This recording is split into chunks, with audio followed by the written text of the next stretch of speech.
Ser novel, no tener ningún tipo de contacto e intentar vender algo que también está intentando vender más de gente. Entonces eso es antes las mayores dificultades también. Si tienes la suerte de que te cojan, enfrentarte a un contrato, 1,5 millones de cláusulas que no tienes ni idea de qué son y acertar, que hay muchas, no sé si tipo, editoriales que sí se basan un poco en las ilusiones de la gente y al final terminan haciendo auténticas chapuzas a los pobres y juegan con eso, con las ilusiones y pueden acabar con un montón de personas con grandísimo talento, porque una cosa sí que es cierta, que cuando entras allí o te sale muy bien o te sale muy mal, puedes ilusionarte o puedes llevarte el gran chasco de tu vida. Yo lo que veía es que la gente se toma los concursos muy a la tremenda y eso sí que me gustaría que se trivializara un poco más, porque a fin de cuentas un concurso es que un gran porcentaje de lo que está en juego es la suerte. O sea, no es solo cómo es tu libro, sino cómo es todos los libros que se presentan contigo. Y puedes tener suerte y que todos los libros que se han presentado el mismo año que tú tengan un nivel más bajo, o puede que de repente haya 3 libros que sean magníficos y has tenido la mala suerte de presentarte justo ese año.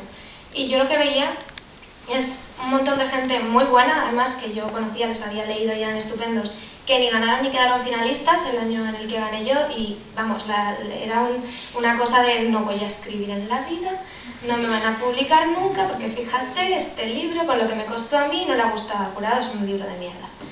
Bueno, pues esa gente, ahora mismo conozco a uno que es director de, bueno, no sé si guionista de teatro, ¿eso existe? O director. Bueno, sí. Luego una es poeta y aparece, ahora mismo la están recogiendo en varias antologías y ha ganado un montón de premios de poesía. Quiero decir que sí que están escribiendo. Y al revés, estoy el ejemplo, yo gané y no vuelvo a publicar. Quiero decir, es que es un concurso y está muy bien. Y como decía Sara antes, es un trampolín enorme y es genial aprovecharlo, sobre todo el Jordi Sierra de Fabra. O sea, es que a ver quién con menos de 18 años, qué editorial está dispuesta a apostar por ti si no es con un concurso como este. Bueno, pues hay ejemplos de gente joven que sí ha tenido suerte, pero lo más normal es que no pase así, ¿no? Entonces, un concurso hay que aprovecharlo. Pero parte de las grandes dificultades a las que yo veía, sobre todo en cuanto a los concursos, es esto, es tomártelo a la tremenda y pensar que es ahora o nunca y que no vas a publicar nunca. Hay que saber que hay mucha suerte, hay mucho azar. Dejar que alguien te lea, porque porque parece tan obvio como el terminar un libro, pero está ahí, ¿no? Da mucho miedo el terminar un libro y que alguien vaya a ver algo tan personal que has escrito tú, algo que ha salido tan de dentro de ti, ¿no? Entonces, romper esa primera barrera con familiares o amigos es fundamental para después atreverte a que otra persona que no conoces de absolutamente nada también le dé una oportunidad a ese libro, que lo abra por la primera página y que empiece a leer una cosa que tú has escrito por unas razones determinadas. Yo creo que para mí fue una de las barreras principales, pero a los 14 años. Luego ya dije, bueno, tengo esa parte de actor. Bueno, yo en particular es bastante curioso, ¿no? Porque a mí también siempre al principio me daba un poco de cosas que me leyeran. Porque siempre estás pensando, sobre todo cuando eres joven, ¿no? Que lo estás haciendo mal, no te crees que eres un gran escritor. Yo sé. Bueno, y en mi caso concreto, un añadido a lo que él ha dicho. Creo que es importante ser consciente de a quién das a leer tu libro. Si se lo das a una editorial, se presupone que el editor tiene un criterio, pues dice eso. Si se lo das a tu padre, lo más probable es que te diga que está muy bien, aunque sea el susco. Y si lo das a tu abuela, lo mismo. Pero es que luego lo curioso es que, claro, mi padre, por ejemplo, sí que lee libros, no habitualmente, no es un gran lector, pero bueno, es mi madre. Pero mi padre en su vida se había leído un libro de fantasía. Es la persona menos interesada en la fantasía que conozco. Entonces, claro, se leyó el primer libro de Komori, que no es solo fantástico, sino que es muy fantástico, es muy personal, y entró blanco en mi habitación, completamente asustado, abrió la puerta y me dijo: hijo, ¿tú qué fumas? Y yo, obviamente, no fumo cigarros, soy antitabaco total y tal, ¿no? Entonces le dije: pero ¿cómo puedes pensar eso de mí, no? Pero realmente no se podía creer que lo que había escrito yo, ¿no? Dice: pero ¿cómo ha salido eso de tu cabeza? ¿De quién te lo has copiado, no? Y yo: pero no sé, siempre lo he tenido ahí, ¿no? Supongo que lo saqué de golpe. Me refiero que otra cosa muy importante es ser objetivo. Me refiero que no porque 30 personas te digan que tu libro es genial, quiere decir que sea genial. Quiere decir que las 30 personas a las que se lo has dado, supongo que no sea un editor o alguien con criterio que le den un premio o algo, no me refiero, esas personas seguramente es porque te conocen o o porque no quieren herir tus sentimientos, o porque no han leído lo suficiente como para comparar. Me refiero que también hay que aprender eso, ¿no? Que no te tienes que tomar todas las críticas en un sentido literal y tienes que aprender a diferenciar eso, ¿no? Que digamos no me dice nada, pero si me dice, este personaje flojea aquí o acá, o yo creo que esta trama podría funcionar mejor, pues es mucho más útil, ¿no? Yo nunca se lo dejaba leer a nadie antes. Yo prefería que fuese un desconocido completamente para que se la mande y volver a verlo nunca. Yo prefería eso, pero vamos. A mí, mi madre que está ahí detrás siempre me decía, déjamelo leer. Y decía, no voy a ser que sea malo y piense, oye, mi hija, ¿qué me la escribe? ¿Qué le dedicas a esto? Que mando, no, yo preferí mandarlo por ahí a Barcelona, que no sabía quién era, no tenía cara y así. La puerta de la editorial se ve como, si no se conoce este mundo, parece un edificio gris o acristalado, impenetrable, un monstruo al que da miedo acercarse. Yo creo que todos hemos tenido esa sensación, porque todos hemos empezado desde cero. Yo cuando mandé cuentos a Versátil y a todas las demás editoriales no era absolutamente nadie, así que me encontré en una situación como la de Anisa, la de Javi o la de Jara, de decir, bueno, esto va a una trituradora directamente. Y sin embargo, una vez ya estás dentro, una vez ya conoces ese mundo, es el mismo mundo que había antes, lo que pasa es que ahora lo conoces. Y lo que quiero decir es que ahí dentro hay personas, no es un edificio trituradora gris gigante, hay seres humanos y tu manuscrito va a llegar a un ser humano.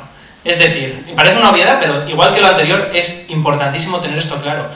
Tu libro, tu historia, va a llegar a una persona que tiene unos gustos, unas vivencias personales, un interés por unas cosas que a lo mejor no tiene por otras. Y si das con esa persona, porque tienes la suerte de conocer al editor, que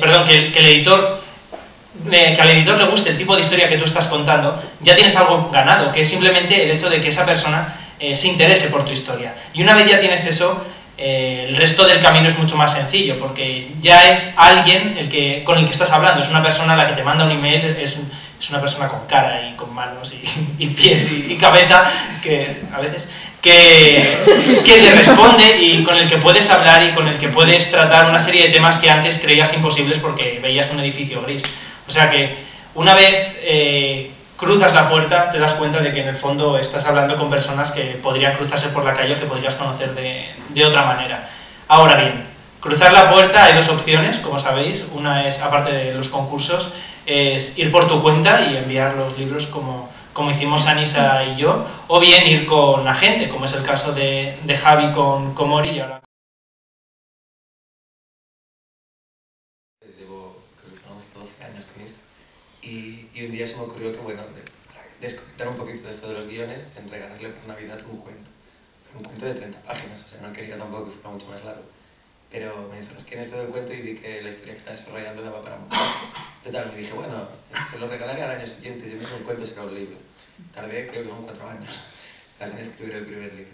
Total, que terminé este libro, se lo regalé, le encantó y tal, y la frase que me dijo fue que, de hecho la tengo grabada a fuego, ¿no? Es lo más imaginativo que he leído desde la historia interminable. Eso se me quedó totalmente grabado. Y me dijo, esto tendrías que intentar publicarlo. Y yo pensé, pero bueno, yo no tengo ni idea de cómo se publica un libro, me refiero. Yo siempre había dicho que yo lo que me quiero dedicar es al cine, a dirigir ya, a guionizar cine, y que sí que tenía interés en escribir libros, porque soy muy lector, pero pensaba que eso es una cosa que haría cuando me jubilara con 60, 70 años y tenga tiempo solo para escribir, ¿no? Y total, que dije, bueno, pues si tengo que intentar a ver si es verdad que la opinión de mi novia es realmente objetiva, ¿no? Que no lo estoy diciendo porque es ella, y no tenía ni idea de cómo presentarme a las editoriales, digo, voy a informarme de cuál es la manera de que lo haga de la forma más segura.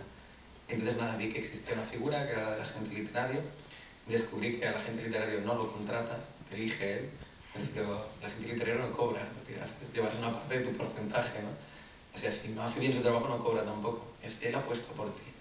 Y nada, en menos de 30 días tenía agente literario y eso fue muy curioso porque daba la casualidad que conocía a 2 o 3 autores de literatura que no tiene nada que ver con la mía, no mucho más adultos y tal.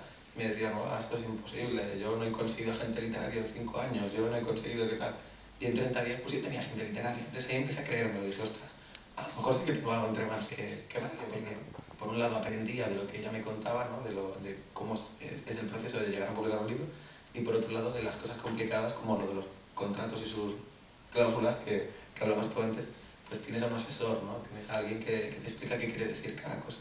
que eso implica que cometas errores, porque claro, tú en ese momento estás emocionadísimo, o sea, es tu primer libro, no tenías pretensión de publicarlo, te dicen que lo publican, te dicen que además lo van a publicar bien, joder, ¿no? Te lo crees, me refiero, te envalentonas. Pero para mí el proceso fue mucho más sencillo, sobre todo porque no quería meterme tan dentro de ese mundillo, ¿no? Yo siempre me he visto como un autor muy desde fuera, muy de... Yo escribo y lo ofrezco al mundo. Luego he descubierto que también tienes que implicarte en lo de la promoción, que supongo que eso hablaremos más adelante. Pero no quería pasar por ese proceso de contactar con el editor, que el editor me diga que sí, que el editor que me diga que no, yo como contesto y tal.